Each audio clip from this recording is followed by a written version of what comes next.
और वो इस बयान को मानते थे कि वो सही बोल रहे हैं। भाई वो समय था ना उनके पास अपनी गलती को समझने का विधानसभा से विधान परिषद में जाते वक्त, पर नहीं, ये कोई हल्के में दिया गया या जुबान फिसलने वाला ये बयान नहीं। अगर ये बयान होता तो पुनः इसको विधान परिषद में दोहराया नहीं जाता। ये सोचा समझा बयान। कल सोचिए हमारी परिस्थिति घर पर। भाई हम राजनीतिक परिवार से आते हैं, हर कोई, हमारी माँ बहनें, हर कोई जानता है कि राजनीति में क्या चल रहा है। हम लोग एक कमरे में बैठकर इस बयान पे हम लोग चर्चा नहीं कर पाए। एक प्रदेश का मुख्यमंत्री ऐसी भाषा का इस्तेमाल करता है कि आप घर परिवार के लोगों के साथ आप उसको बोल नहीं पाए। आज हम इतने असहज हैं, हमारे आसपास महिलाएं मौजूद हैं और हम एक कैसे बयान पर हम लोग चर्चा कर रहे हैं। पर आज एक बिहारी होने के नाते और एक ऐसा व्यक्ति होने के नाते जो संभवतः मेरे पिता की उम्र के हैं, बुजुर्ग हैं, उनको लेकर मेरी चिंताएं हैं। इनके इस बयान से साफ जाहिर है कि संभवतः वो किसी एक ऐसी बीमारी से ग्रस्त हैं जिसका इलाज उनको कराना चाहिए। क्यों इस तरीके से रह रहकर उनके स्वास्थ्य को लेकर बाहर में अफवाहें सामने आ रही हैं?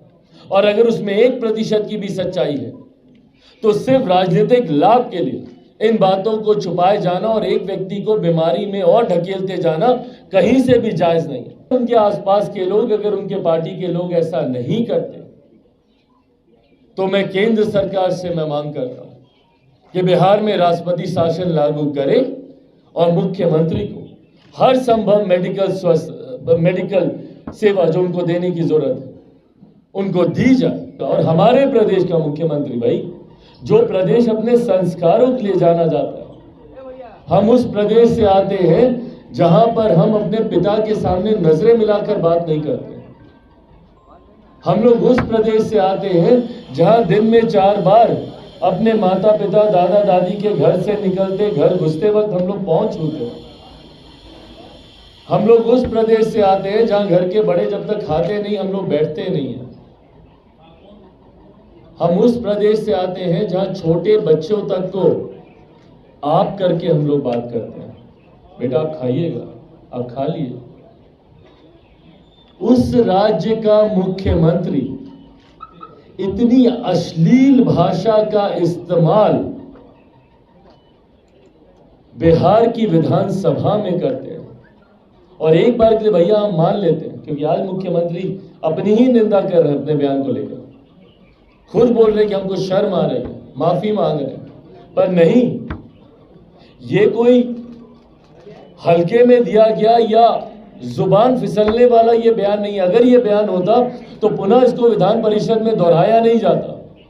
ये सोचा समझा बयान, और वो इस बयान को मानते थे कि वो सही बोल रहे हैं। भाई वो समय था ना उनके पास अपनी गलती को समझने का विधानसभा से विधान परिषद में जाते वक्त, और विधान परिषद में तो और बुरे तरीके से बोला गया ये बयान है। विधानसभा में तो फिर भी उन्होंने कुछ कवर अप करके अपने बयान को कहा। विधान परिषद में तो जिस एक्सप्लिसिट वे में उन्होंने इस बयान को दिया है, आप सुन नहीं सकते ये बयान। कल सोचिए हमारी परिस्थिति घर पर। भाई हम राजनीतिक परिवार से आते हैं, हर कोई, हमारी माँ बहनें, हर कोई जानता है कि राजनीति में क्या चल रहा है। हम लोग एक कमरे में बैठकर इस बयान पे हम लोग चर्चा नहीं कर पाए। हम लोग बोल नहीं पाए एक दूसरे को कि भाई ये क्या बयान दिया है। एक प्रदेश का मुख्यमंत्री ऐसी भाषा का इस्तेमाल करता है कि आप घर परिवार के लोगों के साथ आप उसको बोल नहीं पाए। आज हम इतने असहज हैं, हमारे आसपास महिलाएं मौजूद हैं और हम एक कैसे बयान पर हम लोग चर्चा कर रहे हैं। इतने न्यूनतम स्तर पर बिहार की राजनीति को मुख्यमंत्री नीतीश कुमार जी ने लाकर खड़ा कर दिया, और इससे बहुत बड़ी चिंता खड़ी होती है। देखिए, आज तक मैंने मेरे मुख्यमंत्री नीतीश कुमार जी के बारे में कभी कोई व्यक्तिगत टिप्पणी नहीं किया, पर आज एक बिहारी होने के नाते और एक ऐसा व्यक्ति होने के नाते जो संभवतः मेरे पिता की उम्र के हैं, बुजुर्ग हैं, उनको लेकर मेरी चिंताएं हैं। आज पहली बार मुझे लगता है कि संभवतः उनको लेकर जो आम बोलचाल में जो चर्चाएं चल रही हैं, जिनको अभी तक मैं र्यूमर्स मानता था, अफवाहें मानता था, पर क्या वो बातें सही में सत्य हैं? क्या सही में उनके स्वास्थ्य को लेकर, मानसिक शारीरिक मुझे नहीं पता, पर क्या चिंता होनी चाहिए? होनी चाहिए।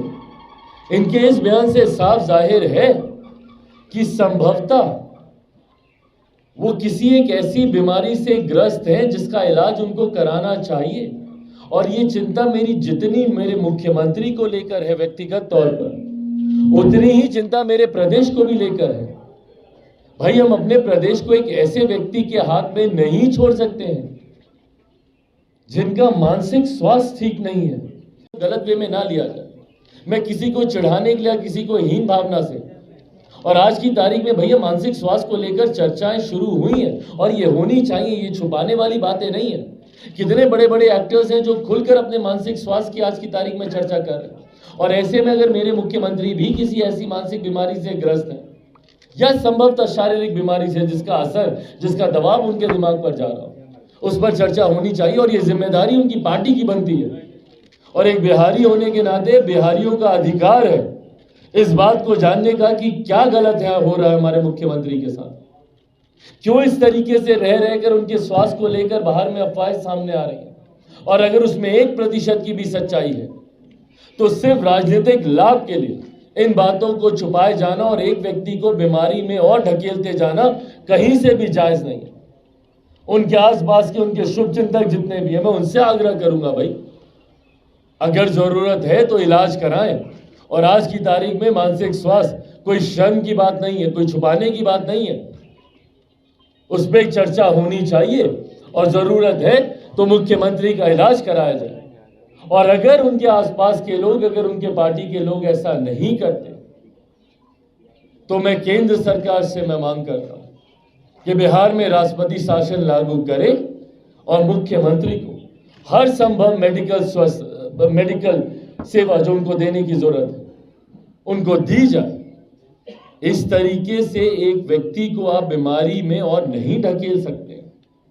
संभवतः उनके आसपास के लोग ये नहीं समझ पा रहे होंगे और जो व्यक्ति खुद ऐसी बीमारी से ग्रस्त है वो भी नहीं समझ पाता इस बात को।